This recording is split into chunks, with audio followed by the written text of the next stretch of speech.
Сәлем, мен какао бұршағымын. Менің үлкен саяхатым Кот-д'Ивуардың тропикалық ормандарында какао ағашының жемісінде басталды.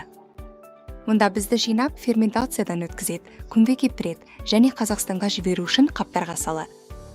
Мен тек тропикалық климатта өсемін. Мына картадан қараңыз. Кот-д'Ивуар, Гана және Индонезия біздің отанымыз.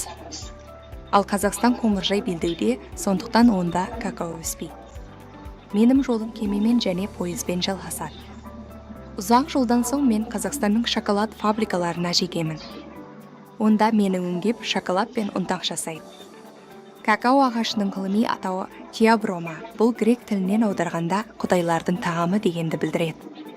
Енді сіз дүкеннен шоколад алғанда менің осы үлкен саяхатымды еске алыңыз.